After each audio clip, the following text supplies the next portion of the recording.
Namaste and welcome to another episode of the Bharat Varta podcast. I'm Roshan Cariappa. I'm with Shri Tejasvi Surya, Member of Parliament from Bangalore South. Thank you so much, Tejasvi, for making the time. Thank you, Really Roshan. appreciate it. Thank you. Thank you. So, we're in the middle of a grueling election campaign schedule, and you made time for us. So, thank you so much. Really appreciate it. How's the campaign going? It's amazing, Roshan. Elections truly are a festival of democracy. It's amazing to see how aware our electorate is, how engaged the public is with respect to the political happenings in the state. It's always gives great joy to go among people, explain to them the work that we have done. It's such a beautiful process of being accountable to them and also getting a pulse of their aspirations, the expectations they have, the hope they have from the system. All of these keeps you grounded, keeps you aware of your responsibilities, reminds you of the responsibility that as public representatives we must hold, because people hold so much of faith and trust with the system. So I think, seen in this perspective, it has been a great election campaign, and I see a lot of positivity towards the BJP, absolute love towards the Prime Minister, a lot of hope and optimism for Karnataka's future. And in this context, I can tell you that on the 13th of May, we will be expecting a very happy, a very positive outcome for the BJP. Awesome. So generally, when we talk about the Bangalore public, right? I mean, we say that the voter turnouts are not as good, and people are generally not so interested in politics, and they don't really engage as much. Do you think that is a fair assessment? Do you think that a trend is changing over the years? It is changing, it is getting better, and I am also more optimistic that it will get better. I can tell you with certainty that post 2014, the engagement with politics generally has been more, especially among people who till then were a little apathetic or a little indifferent towards politics. And that again is the reason for that is the Prime Minister's engagement with a new section of electorate, making them active stakeholders in the country's growth and development. When I visit, especially the apartment complexes in Bangalore, because these were places where we were facing challenge in terms of getting them to come out and vote. This time I see apartment complexes, resident welfare associations taking the initiative of organizing meetings amongst their apartment dwellers, organizing town halls, voluntarily organizing voter registration drives. And when we go, the MLA or we go together, the questions they pose, the detailed manifesto or the detailed grievances that they present to us, all of these indicates a more active participation, which is a very healthy sign. And Roshan, you are also aware that Bengaluru is notorious for its long weekends, right? And in fact, the last time around, it was one of these long weekends which resulted in just a 48% polling. Perhaps which is why this time the election commission also has tried to fix the election, conduct the election on a Wednesday. So I hope that our Bengaluru voters will not come up with a workaround even for this, but will turn up on the 10th of May and cast their votes. But overall, very positive, growing engagement, and healthy participation in democracy. Awesome.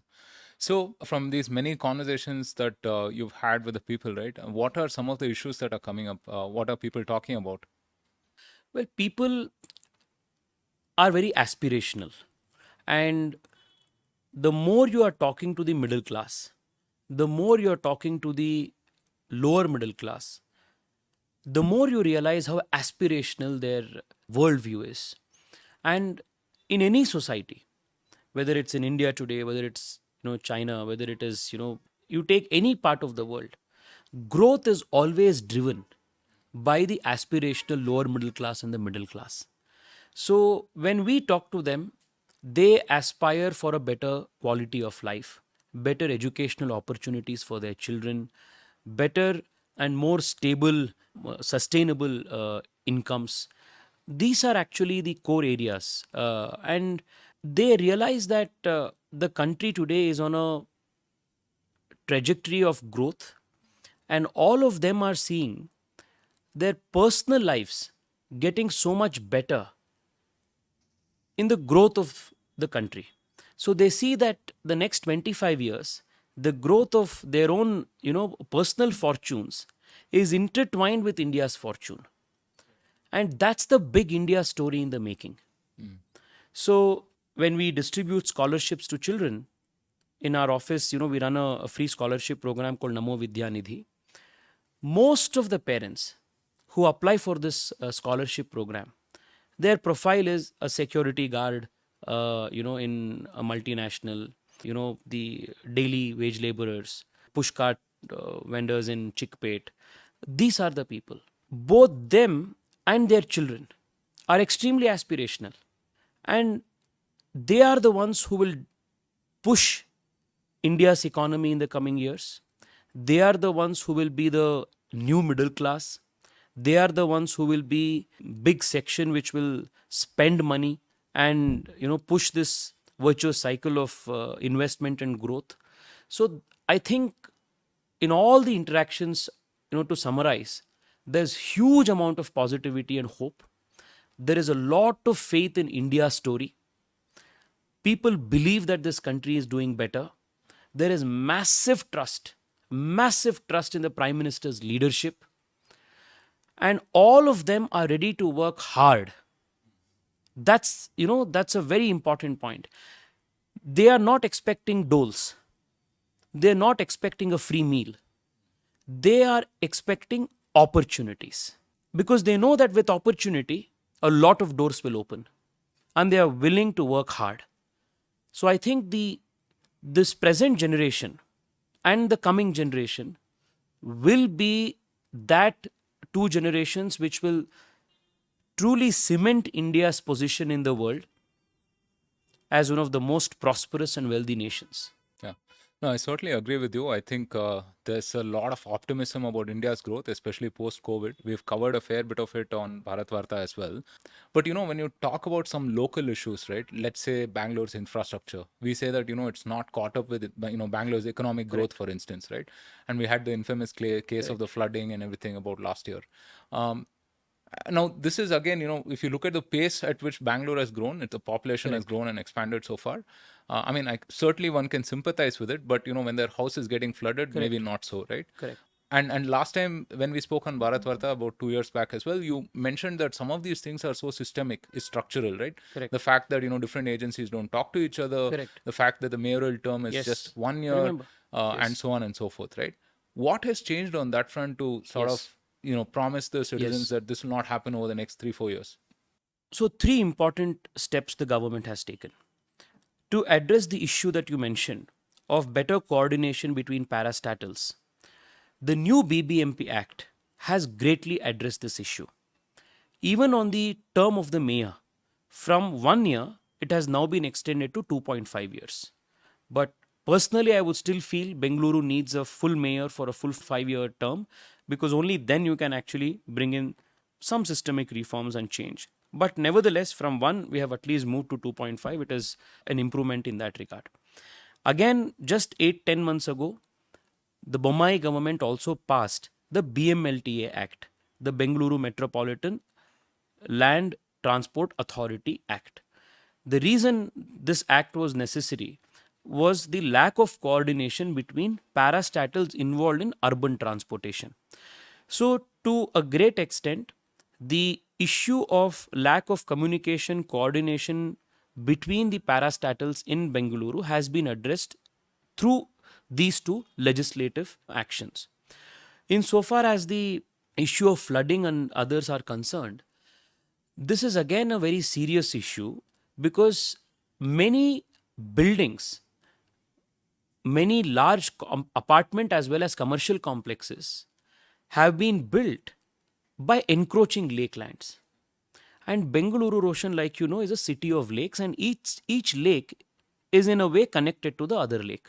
So if the chain is broken, then the repercussions are to be felt in a larger area, not just the immediate area. So a lot of effort has been made to clear a lot of encroachments. There has been a specific mandate given to the BBMP in the last 3 budgets to address the problem of rejuvenation of lakes, clearing of the encroachment, and desilting of lakes. More than 75 lakes in Bengaluru were taken under the Amrut Nagarothana scheme to address the problem of encroachment, silting, and creating better lake infrastructure, including creating sewage treatment plants near the lakes. Insofar as the flooding issue was concerned, wherever possible, where stormwater drains weren't scientifically put, there were problems with culverts, there were problems with the flow of the drain. 1,870 crores has been allotted and a great amount has been spent. The rest is work in progress to address this issue of clearing effectively the drainage water of Bangalore, the water drain of Bangalore. So these are some credible steps that have been taken. The third aspect is the point that you mentioned, that there has been a severe mismatch between the economic pace of Bengaluru growth as well as the city's infrastructure growth. And that has, to a great extent, been addressed over the last 3.5, 4 years by this double engine government. Take, for example, the suburban rail project. It's a project that was pending from 40 years. It's finally got traction, got all approvals by both the state government, the central government. The Prime Minister came last year. The work has started. He has promised to complete the project in 40 months' time. Kempegowda International Airport Terminal 2. 2019, the Prime Minister did the groundbreaking. 2022, despite 2 years of COVID, we inaugurated it, thrown it open to public. The STRR, at a cost of 17,000 crores, is a project that is going to greatly help in decongesting Bengaluru. Was again a project pending from a long time. Today, as we speak, about 2 packages of the STRR is nearing completion, and by the end of this year, we hope to throw it to public use. 3 large packages, 3 large sections of the STRR. The metro is one of the most important public transport carriers of the city. It was only 7 kilometers in 2014. It is 70 kilometers today. By end of next year, it will touch 100 kilometers. The 2A, 2B metro project from Central Silk Board to KR Puram to airport. This section got approval just 1.5, 2 years ago, thanks to the efforts of the double engine government. Just 6 months ago, Metro Phase 3 from Vega City Mall, covering most of South Bengaluru, to Mysore Road has now gotten approval by the state government and awaiting approval of the union government, which, once the elections complete, I'm sure it will come through. So the expansion in metro connectivity has greatly, increased in the last 2-3 years. You are aware that the BMTC buses are the Bahubali of Bengaluru's public transport. For almost 6-7 years, more than that in fact, the fleet size of BMTC buses was around 6,500 and near stagnant at that. With the FAME scheme, 1,500 new buses have been EV buses have been allotted to the city, and the fleet size of the BMTC has increased. So all of these inputs, all of these measures have been taken to address the city's problems systematically and institutionally through the new BBMP Act, through the BMLTA bill, through increasing the term of the mayor. Second, by pushing for reforms in lake administration, lake management, by pushing for, like I said, 1,800 crores to be spent only on the drains of the city to address the problems of drainage and flooding, etc. And 3, a never seen before kind of push to address the public infrastructure, the mobility infrastructure in Bengaluru, to the tune of almost 65,000 crores in all of these major schemes. This is a massive push. Right. Now, I've heard you talk about this often in plenty of interviews, right? But why do you think there's this perception that's been created that, there's not much that's happened on the infrastructure front? Is it that, maybe the legacy issues are so vast and so big that, it takes time for someone's immediate surroundings to be impacted, or what do you make of it? Bengaluru is a very large city and it's rapidly growing even as we speak. The IMF report says that Bengaluru is the world's fastest growing city today, and will continue to be the world's fastest growing city for the next 15 years. So, all of these projects that I mentioned take a few years to materialize and to start showing its real impact. For example, the Mysuru Bengaluru highway started in 2018, the work for it. In 2023, in 4.5, 5 years, we are seeing its impact. The suburban rail project, it was pending for 40 years, Roshan. It's 8 years older than me. It was only last year that the work has actually started. So we are seeing its impact now. The airport terminal 2, until we opened it, people couldn't actually touch and feel and make the impact felt. But now that it's thrown open to public, anybody who is visiting the international airport is coming out and saying that this is the best airport terminal experience they've had in the world. Yeah. In the same way, when suburban is complete, metro touches 100 kilometers. Because, for example, let me tell you, as a South Bengalurian, and my house is in Girinagar, from Girinagar, if I have to take the metro, I either today have to come to Jainagar or I have to come to Baswangudi, which is a good 4.5, 5 kilometers away from my house. So the last mile connectivity issue is still not addressed. But once the metro phase 3, which I just spoke about from Vega City to Mysore Road, once that gets operational, the nearest metro to my house will be 1 kilometer away. I can walk to the metro station.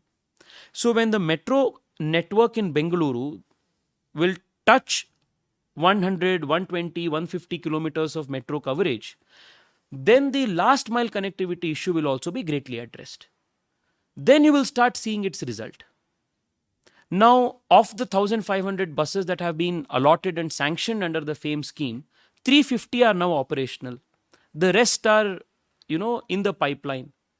And as we speak, every day, 5, 10, 20, 30 are getting commissioned.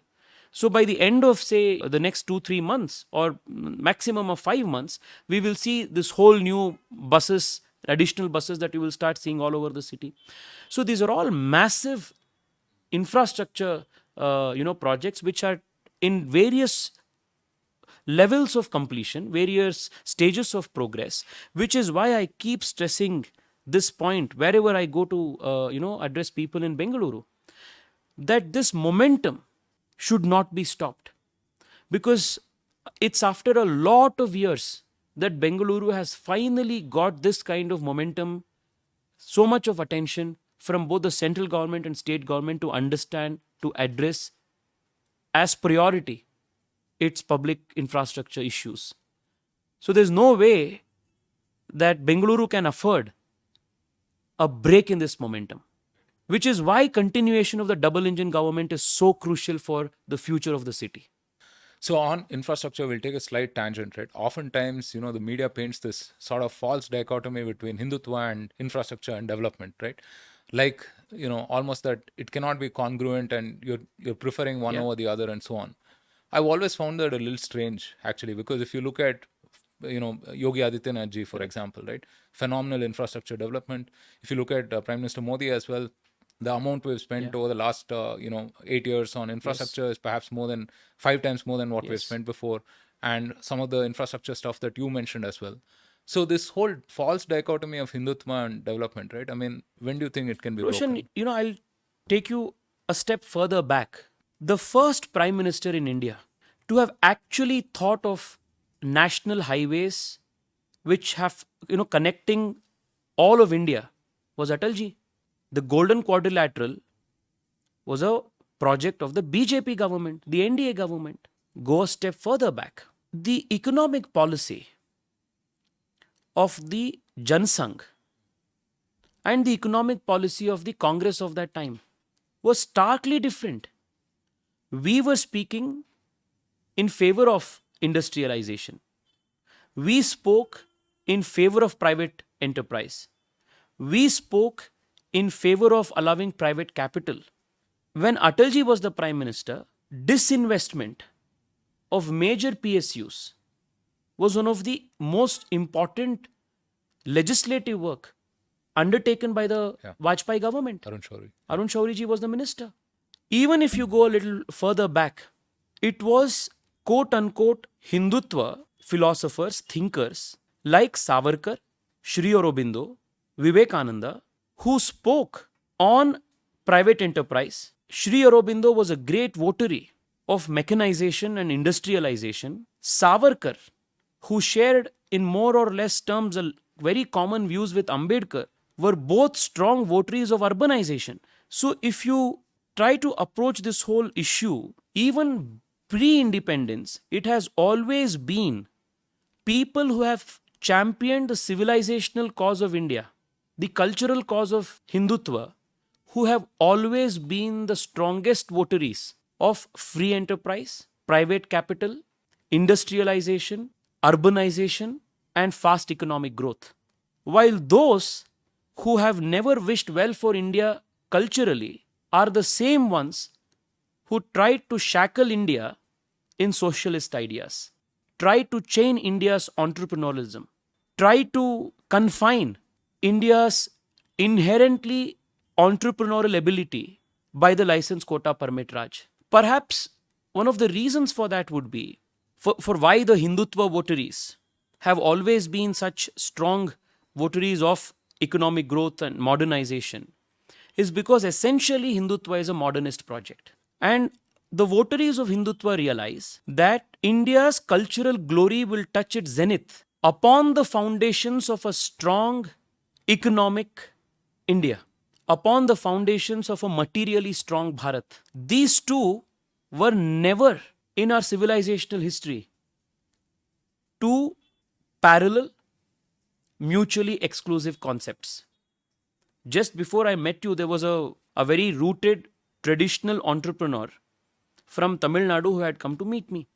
And he was telling me about Sri Suktam, of how the everyday prayer in India from millennia has been to invite wealth and pray that Daridra or Alakshmi is sent away.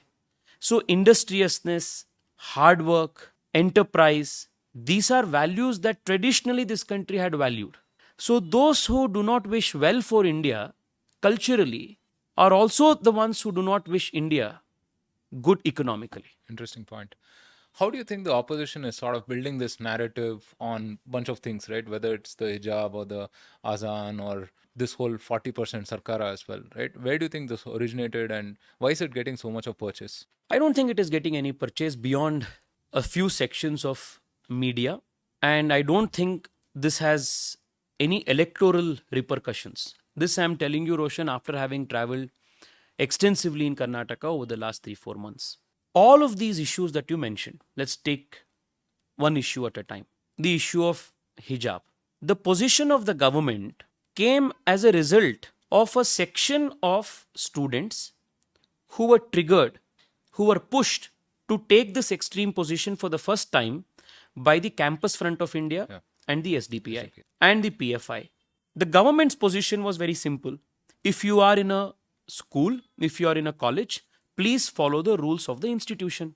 So our position was follow the rule of law, follow the constitution, follow the rules laid down by the institution that you are a part of. It was a reaction to an issue that was manufactured by communal elements. In the same way that our opposition to Tipu Jayanti was, because celebrating Tipu Jayanti, celebrating the Jayanti of a tyrant, for the first time in the state's history using state funds, was a brainchild of Siddaramaya and the Congress. Our position was a reaction to it. The point is that the BJP in Karnataka has never been the person or the party that is trying to instigate these issues. Because our focus has been the overall growth, culturally, economically, materially, spiritually of the state. And the Congress and these elements, like the CFI, the PFI, the SDPI, they want to distract, polarize, communalize the society on these issues. Insofar as this question of 40% Sarkara, three things, Roshan. First, who is making this allegation? The Congress. It's Mr. D.K. Shivkumar who is making this allegation. He is out on bail, facing corruption charges. Rahul Gandhi comes to Karnataka and makes this 40% Sarkara jibe. He is out on bail, facing corruption charges. Sonia Gandhi is facing corruption charges. All the top leaders of the Congress party are facing corruption charges. When Siddharamaya was the chief minister, he deliberately dismantled the most premier anti-corruption investigation body in Karnataka, the Lokayukta. And in its place, he brought the ACB. Guess what was the beauty of this ACB? Who was the chairperson of the ACB? Siddharamaya himself. This ACB was a Congress party's laundry machine. Anybody who would face a corruption charge could approach the ACB, and Siddharamaya, as the sitting chief minister, investigator, judge, jury, executioner, would process a clean sheet in less than 24 hours and hand it over to you promptly. Which is why, when this matter reached the High Court declared it unconstitutional. It was our 2018 election manifesto promise that the BJP will bring back the Lokayukta with all its powers. That's what we did. And given it so much power, so much independence, that the Lokayukta could even go against a sitting BJP MLA when he was found errant. Over the last few months, last few years, after the Lokayukta was given all its powers, every other day in the newspaper you see one or the other news report of a officer, senior officer, secretary, joint secretary, director, and even grassroots level corruption being investigated, prosecuted, arrested by the Lokayukta. Now, if the Congress party seriously does have credible evidence against the government here, aren't they duty bound to take this allegation to a logical conclusion? I, for one, feel that under the Constitution, as a principal opposition party, they are duty bound to take these allegations, if there is a shred of evidence that they possess, to a logical conclusion. Why have they not approached the police? Why have they not approached the courts through a PCR? Why have they not approached the High Court? Why have they not approached the Supreme Court? Why have they not approached the CAG? Instead, they sit in Congress party office. They make these allegations in front of the media. They go around the town sticking posters of PCM and such other gimmicks. For how long will people buy this? This has been a rather unique election in the sense that this is not very leader driven, personality driven, right? I mean, and you've said this before that the BJP is a cadre based party and not a leader based party. But even so, this is unusual because unlike last time where Yediyurappa ji was the clear face of the government here and was expected to be chief minister, this time it's not so obvious, right? The same is the case with the Congress for other reasons. But do you think that will have an impact on the elections as such? I don't think so at all. Insofar as the BJP is concerned, our most popular leader in the party today still is B.S. Yediyurappa ji. Even as we speak now, he is conducting the most amount of rallies, holding the most amount of road shows, and is our number one campaigner. The most important face in terms of the government is the chief minister. And in just the 1.5 years that Bommai ji got to be the chief minister, he has addressed so many legacy issues. Take, for example, irrigation. There are pictures in social media, Roshan, that you would have seen of Prahlad Joshi ji, of Bommai ji, fighting for Mahadayi DPR when they were 20s, in their early 30s. In the last 20 years, 25 years, these issues were pending. The Mahadayi DPR has gotten sanctioned. The Upper Bhadra project, pending from so many years. I come from Chikmagalur.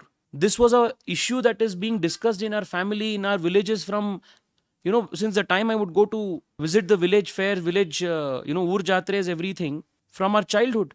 It finally has attained fruition. The issue of internal reservations. It was a political hot potato. No government, no chief minister wanted to touch it. But Mr. Bommai has handled it so dexterously, so effectively. No community feels they are left out. Nobody feels there has been injustice made to them. Everybody feels their just share, just need has been met. So many infrastructure issues, land acquisition which was pending at different levels, the state government's portion of commitment towards central government projects which were pending from so many years, that has been made available. So he has been an extremely well-performing chief minister, and the double engine government has effectively brought to the ground, made realization possible of the central government schemes. So there is no question of leadership. that exists in BJP today. We are facing the elections with Yediyurappa ji as the leader of the party, as Bommai ji as the leader of the government. Our cadre is very inspired. And I don't think this confusion exists in the BJP at all. So if you look at elections in India, it's increasingly becoming very presidential, right? I mean, there are leaders from different ends as such, right? So I want to talk about how much of an impact, Prime Minister Modi will have on these elections. But historically, Karnataka kind of bucks the trend. We vote differently in the assembly versus the Lok Sabha, right? But how do you pair that with the Prime Minister's influence on these elections? I don't think, Roshan, that Karnataka has voted differently in the last two elections. To understand the BJP's performance in Karnataka and how Karnataka has transformed into a pro BJP state, you have to go back to the last 3 to 4 Lok Sabha elections. Consecutively, in the last 4 Lok Sabha elections, BJP has emerged as the party which has got the highest number of Lok Sabha seats. And with the exception of the KJP BRS party period, the BJP has always emerged in the last 3 general elections as the single largest party in the state. And even if you add the vote share of KJP, number of seats of KJP and BRS of that time, you will realize that the 122 that the Congress got in 2018 was not a vote in favor of the Congress. It was as a result of the split of votes of the BJP. And post 2014, the political scenario in Karnataka has absolutely changed because the state loves the Prime Minister like nobody else. In 2014 and 2019, almost all the Lok Sabha seats went in favor of the BJP. Even in those seats which traditionally have voted for the Congress, even in assembly seats, which traditionally are held by 6-time Congress MLAs, 7-time Congress MLAs, in Lok Sabha elections, the BJP gets 20,000 lead, 30,000 lead. That's the incredible amount of popularity the Prime Minister enjoys in Karnataka. So this time around, his campaigning, which has started only yesterday, is going to have a tremendous impact, especially in areas where traditionally the BJP has not been very strong, like the old Mysore region, like the Kalyana Karnataka Bhaga, all of these places. So I would say that the BJP's base strength has increased year on year, election after election, over the last 4 elections. And today, the BJP is the strongest party, both in terms of organizational reach as well as the ability to fight elections in the state. So looking ahead, what do you see the plan for the next 5 years? The manifesto has just come out. Yes. Do you want to highlight a few things from that? So, Roshan, Karnataka is a very progressive state. It's an aspirational state. Therefore, any political party's manifesto has to reflect this aspiration of Karnataka. And the exercise of the party's manifesto committee, of which I was fortunate enough to be a part of, undertook a very detailed democratic exercise of trying to understand the pulse of the people from the grassroots.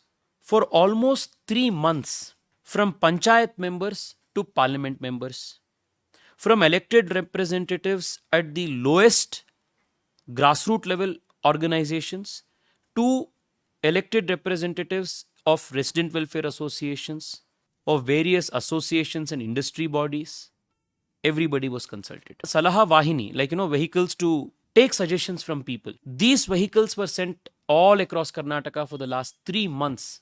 And more than 6 lakh inputs from villages, from Shakti Kendras, from Jilla Panchayats. All of these were taken together, compiled, and based on all of these, the manifesto is released today. So there are 6 A's which have been focus areas of the manifesto.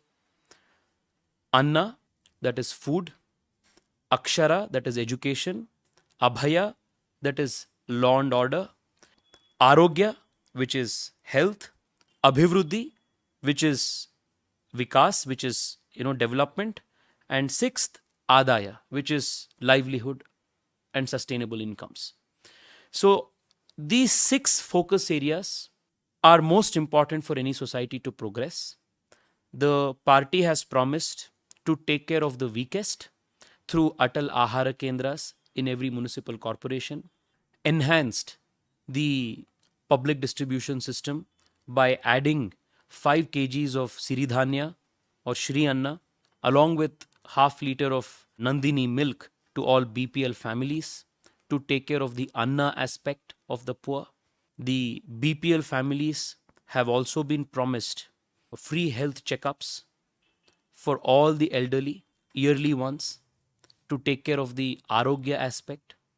Every municipal corporation ward will have a replica of the Namma clinic, which has been set up in Bengaluru in the last 1.5 years after COVID. There are 8 new district hospitals and medical colleges that are coming in various parts of the state. So that's the main focus areas for Arogya. Insofar as Abhivruddhi is concerned, development in Karnataka has been very Bengaluru centric. Therefore, the policy thrust of the double engine government over the last 2 years has been to take development beyond Bengaluru, and that's our policy statement. So, the semiconductor hub coming in Mysuru, the textile cluster and textile park coming in Gulbarga, the toy factory coming up in Koppal, the jeans, this thing coming in Ballari and that region, the fisheries unit coming in Mangaluru. All of these are a push towards beyond Bengaluru. And it's a project that is already in execution. So much so that Roshan, the recently concluded Global Investors Meet in Bengaluru, 75% of the investment commitments that came in was to regions outside of Bengaluru. While this is the Abhivruddhi that has been promised to outside of Bengaluru, city of Bengaluru, which happens to be the growth engine of not just Karnataka but also the south of India, has been promised comprehensive development infrastructure wise in terms of its public infrastructure, mobility, solid waste management, ease of living, even attention to details of ease of living for residents of apartment complexes by constituting welfare committees. Even that has been addressed. So, this is the Abhivruddhi part of the manifesto. In terms of the Adaya, many upskilling projects, ITIs, upgradation of skill centers, providing Mudra loan equivalent loans to self help groups, to women self help groups in the villages, to individual women entrepreneurs. Many promises of this kind, many projects of this kind is envisaged. Overall, I would say it's a very aspirational manifesto, a manifesto that is truly forward looking, and a manifesto that will truly power Karnataka to be the $1 trillion economy that it is truly capable of, which can contribute to Prime Minister's vision of a $5 trillion Bharat. So a couple of months back, or maybe more, the Congress declared a bunch of these welfare schemes as well, which, if it were to materialize in the form that they've mentioned, I mean, will likely bankrupt Karnataka is going to be a bankrupt state. yeah, will bankrupt the finances of the state, right? How do you contrast, the Congress's welfare schemes with the kind of welfare schemes that you've just described from the The BJP's BJP manifesto? is promising development, while the Congress is promising appeasement. The Congress is promising populism, while BJP is promising empowerment. People of Karnataka are very aware that none of these Congress promises can materialize. And they are also aware that the Congress party itself is not keen on materializing them, because most of these promises, same to same, line to line, were made to people of Chhattisgarh 4.5 years ago. The same promises were made to people of Rajasthan 5 years ago. The same promise was made to people of Himachal a year ago. None of these have been implemented by those state governments, Congress state governments, to this day. And Roshan, in politics, credibility is the most important currency. And Congress's credibility today is at its nadir, zero. So the Congress may promise people the moon, Venus, Jupiter, Mars, all of it in one line. But who is going to believe the Congress? So there's mention of the implementation of NRC and UCC in the manifesto, right? And again, the opposition has brought up that why is that necessary, right? I mean, why is it important, and why hasn't it been implemented in other states? Do you want to comment on that? Well, the Uniform Civil Code is a constitutional mandate. Constitution of India enjoins government to implement the UCC. It's a constitutional duty. Therefore, the party has promised to set up an expert committee to look into the details of the UCC and see how it can be implemented in Karnataka. If the Congress party, which self certifies itself to be the champions of constitution, has a problem with the BJP promising to implement a constitutional promise, then they must introspect on what levels of hypocrisy they are displaying in public. And insofar as the NRC is concerned, in Bengaluru, in various parts of Malnad, Chikmagaluru, Madikeri, in other parts, it's a social issue that a large number of people have migrated from different parts of India who are not necessarily Indian citizens. It's a serious issue which poses social, cultural, as well as security threat to the state.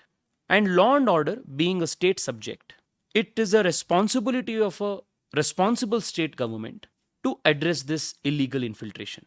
Which is why, even in the parliament earlier, I myself had made the demand that the NRC exercise should be extended to even Karnataka. And I'm happy that it has found place in the state's manifesto. And it's something that every responsible Kannada person, every responsible Kannadiga, every citizen of Karnataka, every citizen of India must welcome. One final question on the manifesto. The chief minister has been passionate about freeing Hindu temples, right? Why is there no mention of that specifically in the manifesto? Are you going to deal with it outside of that? Roshan, there has been continuous discussion at various levels, at the levels of a society, at the level of the party, at the level of various organizations, socio-cultural, which is discussing this issue. The chief minister has also spoken about this at multiple occasions. The party's state leadership is also very keen to address this issue in a comprehensive manner. And I can tell you that an appropriate decision, which will be taken in the best interest of our temples, of our cultural centers, will be made by the state government. Right. Any final thoughts, Tejasvi? I mean, I know we've kept you for about 45 minutes now. Thank you so much again. But any final thoughts before we break? Roshan, to the people who are watching this, especially the young people who are watching this, my only request is to please turn up on the 10th of May and vote, because this election is a very important election for Karnataka. It's a very important election for the city of Bengaluru, the city that we all love to bits. And it's a very important election from the national perspective. Karnataka, unfortunately, has not had stable, full majority BJP government till now. Even the last time, even though people wanted a BJP government, we fell short by majority. And as a result, the Congress and the JDS formed the government, and for almost 1.5 years, the state lost precious time. And we have already seen what a full majority BJP government does in 2014 and in 2019. My only request to people of Karnataka is to give a full majority BJP government, which is the clarion call the Prime Minister has made. ಈ ಬಾರಿಯ ನಿರ್ಧಾರ ಬಹುಮತದ BJP ಸರ್ಕಾರ. The key operating word there is the ಬಹುಮತದ. Yeah. Because it allows a lot of cushioning. It allows for a lot of space to bring in fast-paced reforms, big bang reforms, push for big projects, which otherwise is very difficult with limited political capital. Karnataka is a state, it has a bounty of natural resources, extremely talented, very warm, very compassionate, very talented, hardworking people. We are blessed with some of the best climate in the world.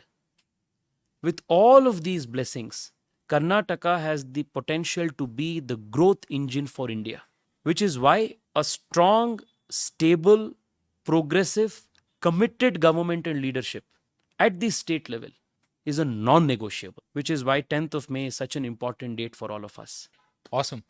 Thank you so much, Tejasvi, for joining us. Thank you so much, Roshan. And all the Always a best. pleasure talking to you. Thank you.